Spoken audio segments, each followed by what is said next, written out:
Shalom, selamat pagi jemaat yang dikasihi oleh Tuhan. Kita akan bersama-sama merenungkan firman Tuhan. Mari saya mengajak setiap kita merendahkan hati di hadapan Tuhan, kita mau berdoa. Mari kita berdoa. Kami datang kepadamu ya Tuhan dengan penuh kerendahan hati. Kami sungguh menyadari bahwa setiap saat, setiap waktu, kami selalu membutuhkan tuntunan firman-Mu.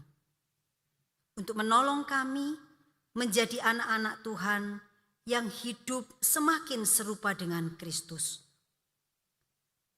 Tolonglah kami agar di dalam sepanjang kehidupan kami boleh menjadi anak-anak Tuhan yang hidup memuliakan nama Tuhan. Berbicaralah kepada setiap kami ya Tuhan, karena kami siap mendengarkan. Urapilah hamba-Mu untuk boleh menyampaikan apa yang menjadi kehendak Tuhan kepada setiap jemaat yang sudah mempersiapkan diri pada pagi hari ini. Hanya di dalam nama Tuhan Yesus kami berdoa dan mengucap syukur. Amin. Mari Bapak Ibu yang dikasihi oleh Tuhan, saya mengajak kita untuk membuka satu bagian firman Tuhan di dalam Efesus pasal yang kedua ayat yang ke-8 sampai dengan ayat yang ke-9. Efesus pasal yang kedua ayat yang ke-8 sampai dengan ayat yang ke-9. Satu bagian firman Tuhan yang tidak terlalu panjang. Saya mengajak kita untuk membaca bersama-sama secara perlahan-lahan. Efesus 2 ayat 8 sampai 9. Saya mengajak kita untuk membaca perlahan-lahan bersama-sama. 1, 2, 3. Sebab karena kasih karunia kamu diselamatkan oleh iman. Itu bukan hasil usahamu, tetapi pemberian Allah. Itu bukan hasil pekerjaanmu. Jangan ada orang yang memegahkan diri. Saya akan membacakan satu kali lagi. Sebab karena kasih karunia kamu diselamatkan oleh iman. Itu bukan hasil usahamu, tetapi pemberian Allah. Itu bukan hasil pekerjaanmu. Jangan ada orang yang memegahkan diri. Demikian pembacaan firman Tuhan. Bapak Ibu yang dikasihi oleh Tuhan, bulan Oktober adalah bulan yang diperingati sebagai bulan reformasi oleh gereja Protestan. Dan di sepanjang bulan Oktober ini kita akan bersama-sama membahas tentang 5 sola, yaitu sola gratia, hanya oleh anugerah, sola fide, hanya melalui iman, solus Christus, hanya Kristus, sola scriptura, hanya firman Tuhan atau Alkitab, dan soli deo gloria, hanya bagi kemuliaan Allah. Kita akan membahas kelima sola ini sepanjang bulan Oktober dalam aplikasinya dengan kehidupan kita. Ya, kalau kita belajar tentang sola-sola ini, kita akan belajar tentang sesuatu yang doktrinal gitu ya. Tetapi kita pada bulan ini kita akan berbicara atau mempelajari kelima sola ini dalam kaitannya, aplikasinya dengan kehidupan kita hari-hari ini ya. Nah, kalau minggu yang lalu kita sudah membahas tentang sola gratia, yang aplikasinya itu bagaimana orang percaya yang sudah menerima anugerah, yang diselamatkan oleh Allah, itu menggunakan hidup yang dipenuhi anugerah ini dengan cara yang benar. Tidak boleh hidup sembarangan, tidak boleh hidup sembrono, tidak boleh hidup di dalam dosa. Nah, hari ini kita akan berbicara tentang sola fide, yaitu hanya melalui iman. Lalu pertanyaannya adalah, kalau kita itu selamat hanya melalui iman kepada Kristus, maka akan muncul pertanyaan, masih perlukah kita itu berbuat baik? Ya, banyak orang Kristen yang mungkin kadang bingung. Kalau saya itu selamat karena anugerah, saya itu selamat oleh iman, lalu masih perlukah saya itu berbuat baik? Untuk apa saya berbuat baik? Jadi ketika kita berbicara tentang sola fide, kita mengkaitkannya dengan perbuatan baik. Bapak Ibu yang dikasih oleh Tuhan, kalau kita bertanya secara umum tanpa latar belakang yang terkait dengan sola fide, kalau kita ditanya perlu enggak orang itu berbuat baik?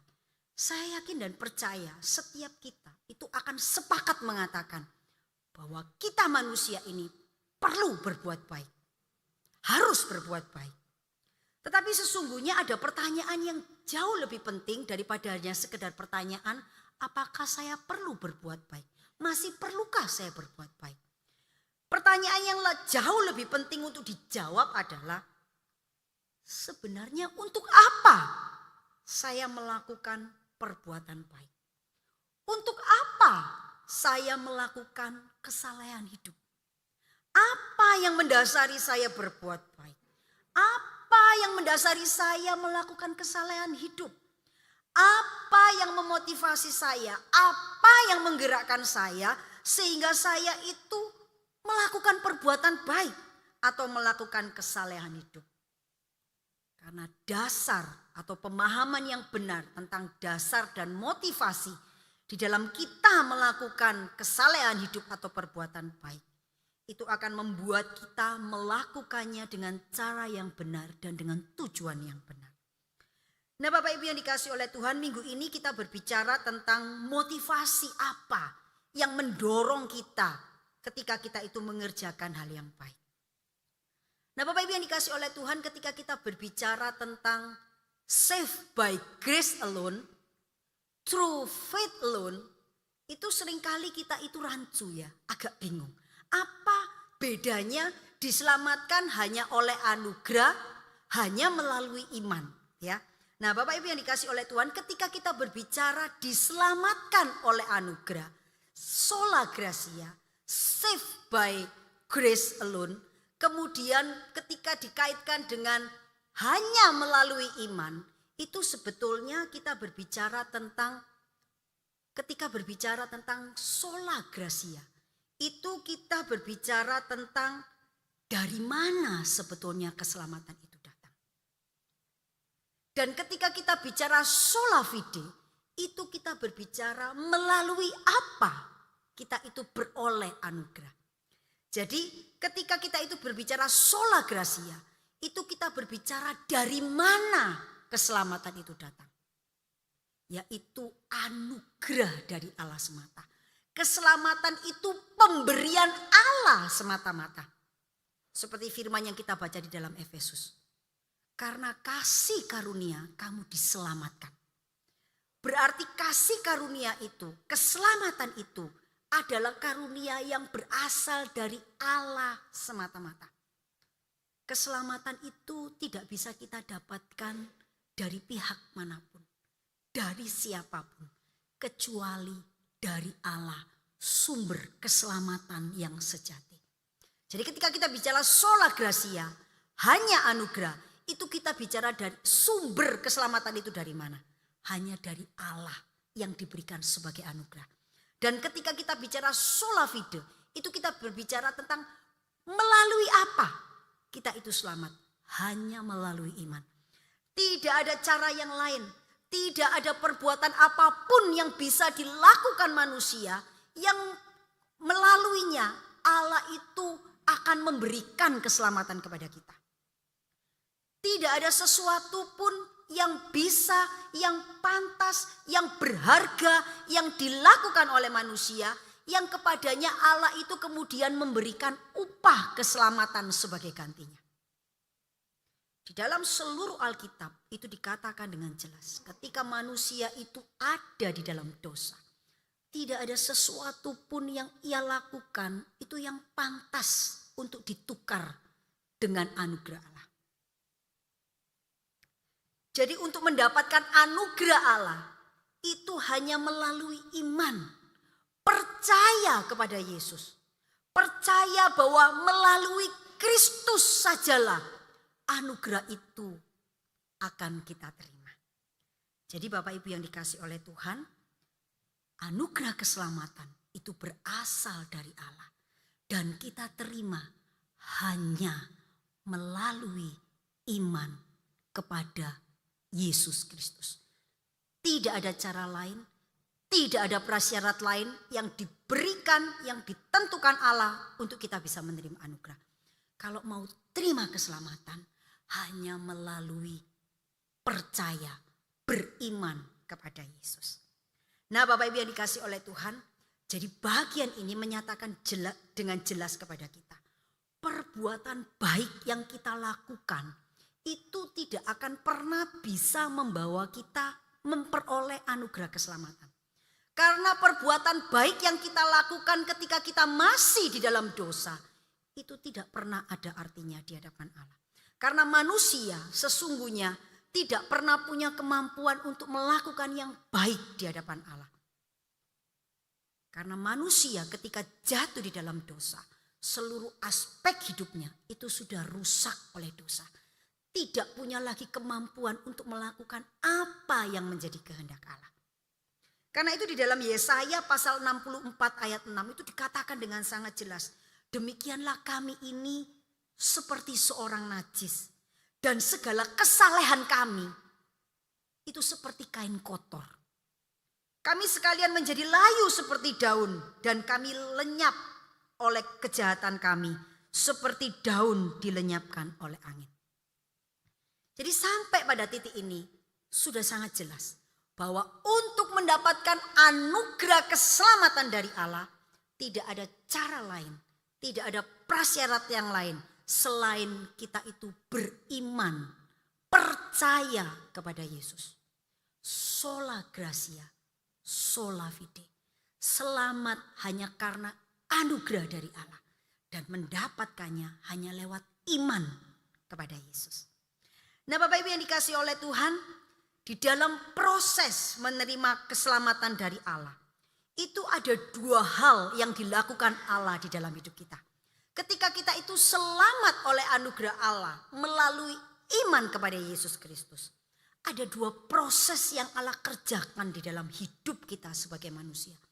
Yang pertama yang disebut dengan pembenaran atau justification.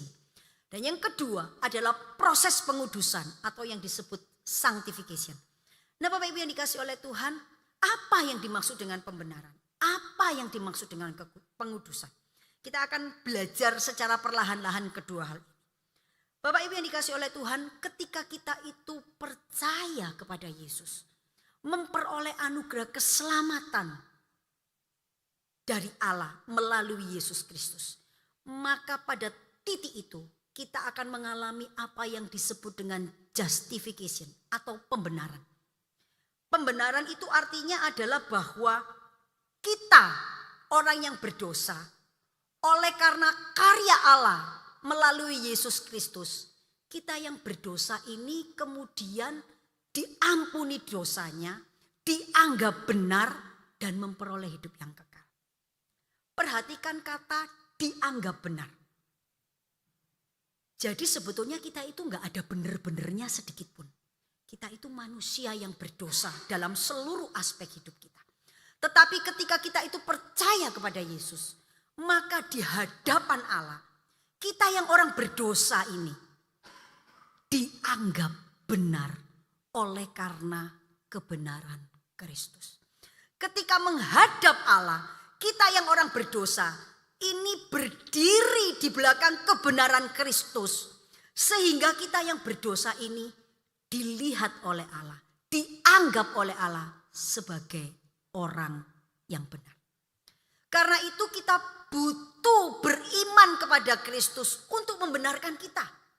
Kita percaya kepada Kristus untuk menjadikan kita ini benar. Untuk menjadikan kita ini dianggap benar. Nah Bapak Ibu yang dikasihi oleh Tuhan, pembenaran itu sepenuhnya proses yang dilakukan oleh Allah. Tidak ada sedikit pun andil kita sebagai manusia di dalam proses ini. Pembenaran adalah proses yang dilakukan oleh Allah, di mana kebenaran Kristus diperhitungkan sebagai kebenaran kita, yang sebenarnya adalah orang berdosa. Kebenaran Kristus diperhitungkan sebagai kebenaran kita, sehingga dosa-dosa kita itu dihapuskan. Dan Allah menganggap kita, mendeklarasikan kita sebagai orang benar. Pembenaran ini terdiri dari penghapusan dosa dan kita akan memperoleh hidup yang kekal. Bapak Ibu yang dikasihi oleh Tuhan, di dalam hal ini sekali lagi saya katakan, tidak ada sedikit pun andil manusia. Semuanya adalah atas anugerah Allah di dalam Yesus Kristus. Allah menjadikan kita benar. Kita yang berdosa dianggap benar, dibenarkan di hadapan Allah. Sehingga semua dosa-dosa kita itu dihapuskan dan kita bisa beroleh hidup yang kekal. Inilah proses yang disebut dengan pembenaran. Dan ini proses yang kita terima hanya dengan iman melalui Yesus Kristus. Tidak perlu usaha apapun yang perlu kita lakukan untuk bisa mendapatkan anugerah ini. Karena sesungguhnya tidak ada usaha apapun yang kita bisa lakukan.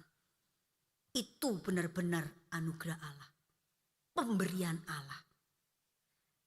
Tetapi Bapak Ibu yang dikasihi oleh Tuhan, proses keselamatan atau proses pembenaran ini tidak berhenti sampai di situ saja. Allah bukan semata-mata hanya ingin menyelamatkan kita, tetapi Allah ingin menjadikan kita ini sebagai anak-anak Tuhan yang terus bertumbuh di dalam Tuhan. Keselamatan itu bukan tujuan akhir dari karya Allah. Ada banyak hal yang akan datang setelah keselamatan itu dianugerahkan kepada kita. Jadi orang Kristen kalau mikirnya begini, aku pokoknya wis selamat, ya wis.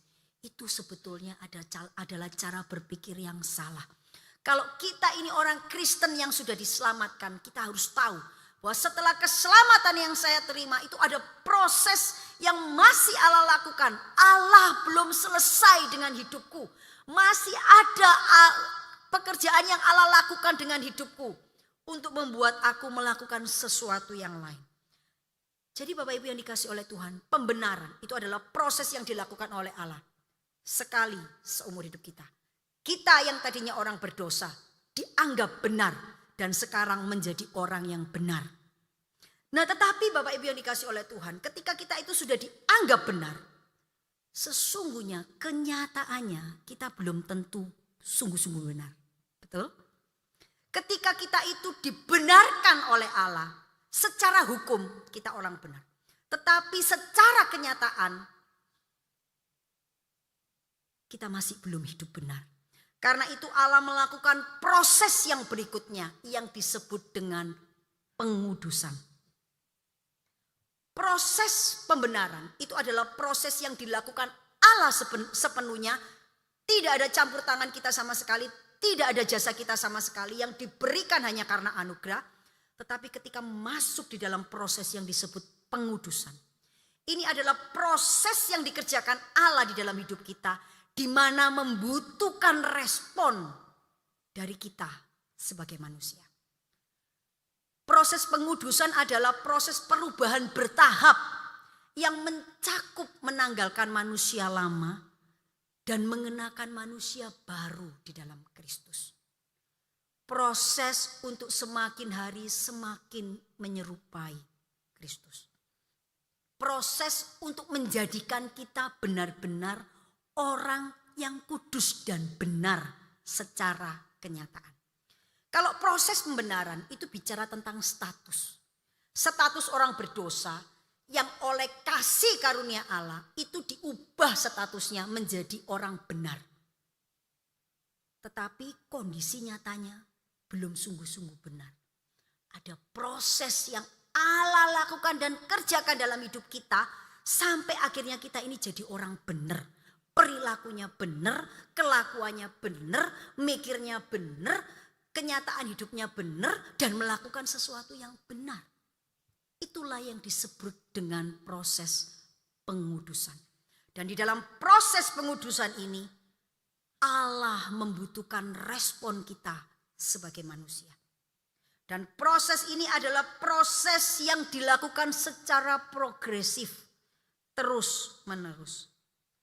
Bapak Ibu yang dikasihi oleh Tuhan, di dalam Alkitab, proses pengudusan ini digambarkan sebagai proses pertumbuhan seumur hidup dalam kekudusan melalui karya Roh Kudus. Ini adalah proses transformasi yang bertahap, yang mencakup menanggalkan segala dosa-dosa kita yang lama. Kebiasaan-kebiasaan buruk, kebiasaan-kebiasaan yang tidak memuliakan nama Tuhan. Perilaku-perilaku yang menyebabkan kita itu menjadi batu sandungan. Perbuatan-perbuatan yang membuat orang itu menjadi sakit hati dan marah kepada kita. Perlahan-lahan, bertahap, kemudian berubah menjadi pribadi yang semakin hari semakin serupa dengan Kristus. Semakin hari semakin berkenan kepadanya. Semakin hari semakin memuliakan Allah.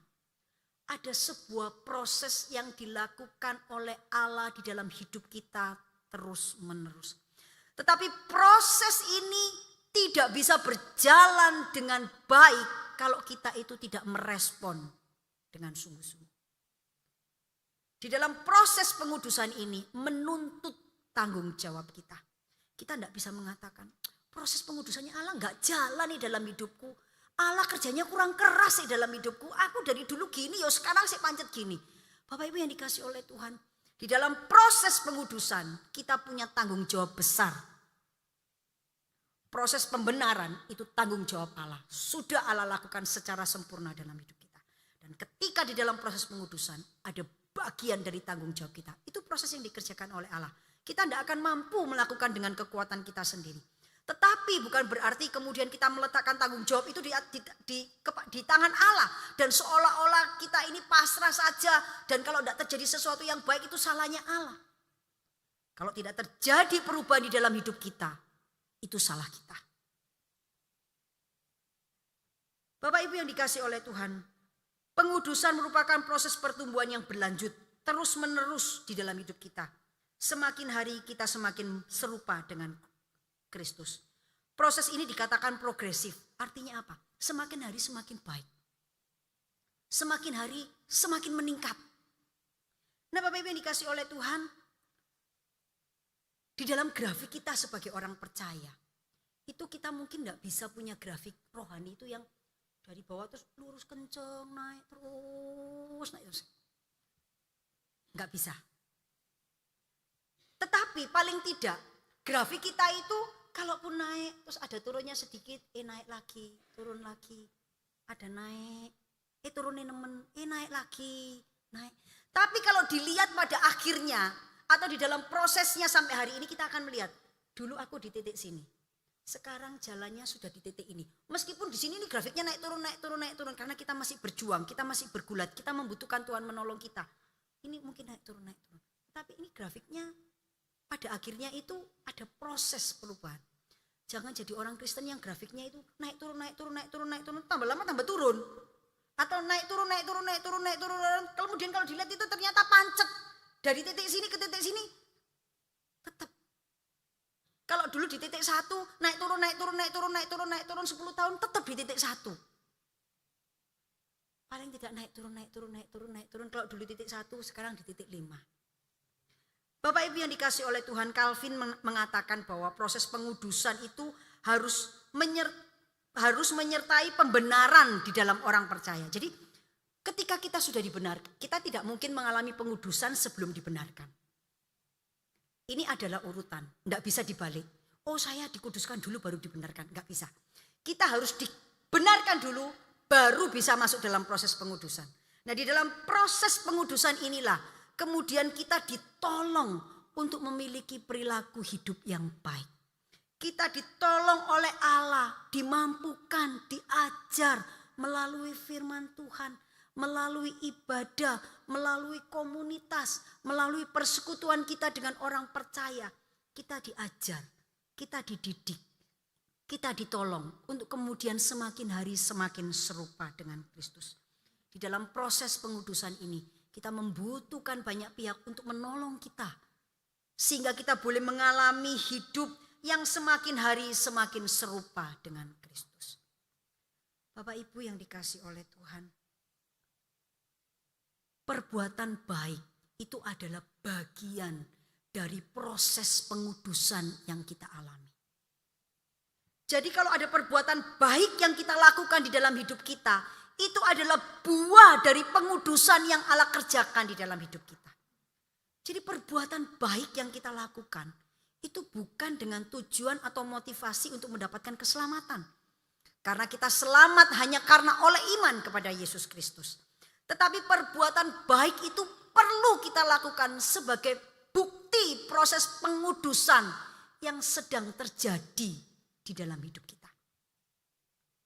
Jadi Bapak Ibu yang dikasihi oleh Tuhan, tadi ditanyakan masih perlukah kita berbuat baik? Perlu. Alasannya apa?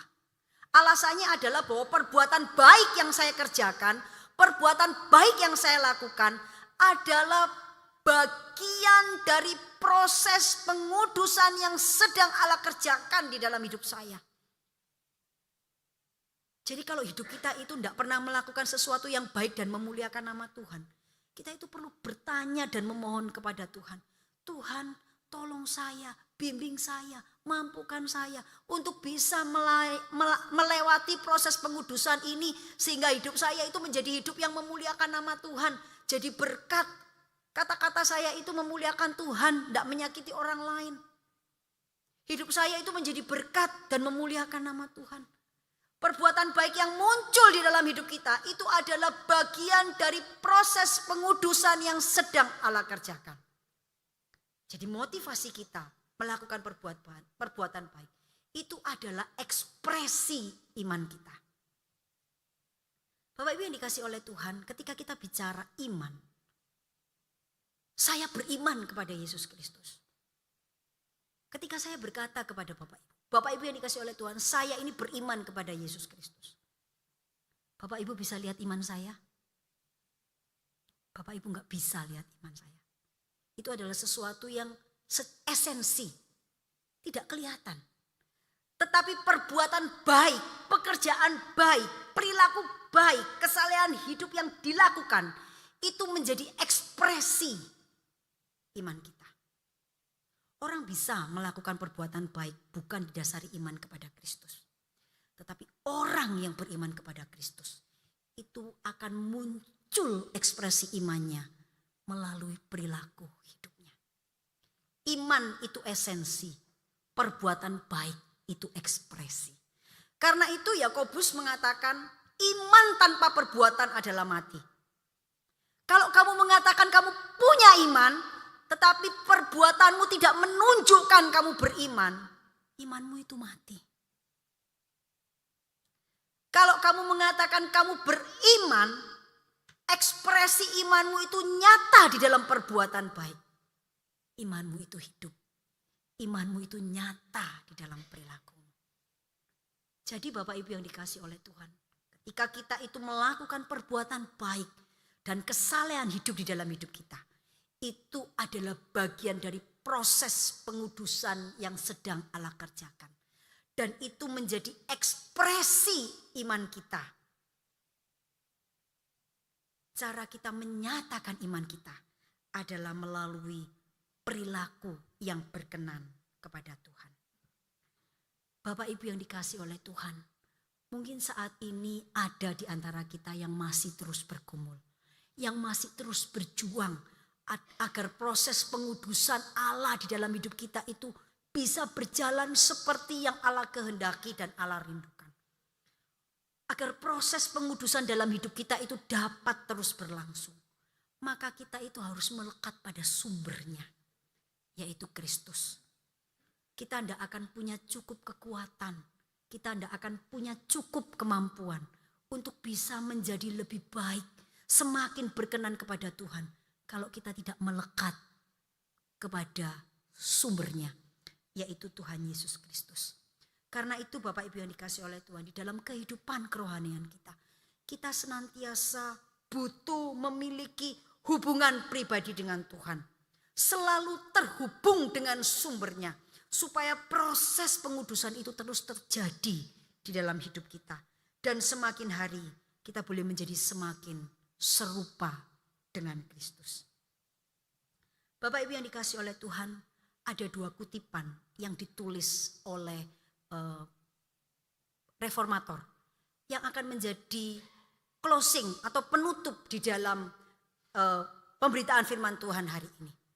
Yohanes Calvin mengatakan demikian.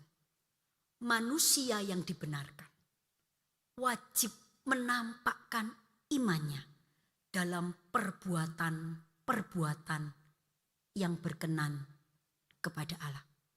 Kalau kita ini sudah dibenarkan, sudah terima anugerah melalui iman kepada Yesus Kristus, maka perbuatan-perbuatan yang berkenan kepada Allah itu harus nyata, harus muncul, harus nampak, harus terlihat jelas, enggak cuma remang-remang di dalam hidup kita, tetapi orang bisa melihat, orang bisa menyaksikan, orang bisa merasakan dan mendapat berkat. Dan kemudian yang terakhir, apa yang ditulis oleh Martin Luther, dia mengatakan demikian. We are saved by faith alone, but the faith that saves is never alone. Kita diselamatkan hanya oleh iman. Tetapi iman yang menyelamatkan kita tidak pernah hanya berdiri sendirian. Iman yang menyelamatkan selalu diikuti oleh perbuatan yang dihiasi oleh ketaatan. Bapak Ibu yang dikasih oleh Tuhan, para reformatoris, orang-orang yang mencetuskan pemikiran tentang sola gratia dan sola fide, mengatakan dengan sangat tegas, ketika kamu diselamatkan oleh anugerah melalui iman kepada Yesus Kristus, maka perilakumu itu harus menunjukkan perilaku perbuatan yang memuliakan Allah.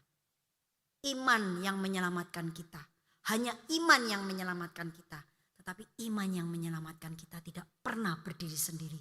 Dia selalu diikuti oleh perilaku, perbuatan-perbuatan baik yang berkenan kepada Allah. Biarlah firman Tuhan pada pagi hari ini menolong kita, kembali menyegarkan kita, kembali mengingatkan kita bahwa Allah belum selesai dengan hidup kita. Dia masih terus berkarya di dalam hidup kita. Dia sudah membenarkan kita dan dia akan terus menguduskan kita, menolong kita untuk menjadi semakin serupa dengan Kristus, melakukan kehendaknya supaya hidup kita menjadi hidup yang semakin memuliakan nama Tuhan. Mari kita berdoa. Tuhan Allah Bapa kami yang di surga, terima kasih untuk firman-Mu yang mengingatkan kepada kami bahwa anugerah keselamatan yang berasal dari Allah semata telah diberikan dan dianugerahkan kepada kami. Dan kami memperolehnya hanya melalui iman kepada Yesus Kristus. Tolonglah kami sebagai orang-orang yang sudah ditebus dan diselamatkan untuk menyatakan iman kami melalui perbuatan-perbuatan kami yang berkenan kepada Tuhan. Sehingga kami boleh menyatakan iman kami, mengekspresikan iman kami di dalam perbuatan yang bisa dilihat oleh orang lain, yang pada akhirnya memuliakan Bapa di surga. Kami berdoa untuk setiap jemaat yang sudah mendengarkan firman Tuhan pada pagi hari ini. Di dalam setiap pergumulan-pergumulan yang sedang mereka hadapi, di dalam upaya-upaya yang sedang mereka kerjakan untuk menjadi anak Tuhan yang berkenan kepada Tuhan, menjadi anak Tuhan yang hidup kudus dan benar di hadapan Tuhan. Tolonglah Allah Roh Kudus terus membimbing, menopang, menjaga, menguatkan, dan menolong setiap anak-anak-Mu Sehingga proses pengudusan ini akan terus berjalan di dalam hidup kami. Dan pada akhirnya ketika kami berjumpa dengan Allah, maka Allah akan menyambut kami dan mengatakan, "Hai hambaku yang baik dan setia, masuklah ke dalam surga, tempat di mana aku berada." Terima kasih Bapa di surga. Hanya di dalam nama Tuhan Yesus kami berdoa dan mengucap syukur. Amin.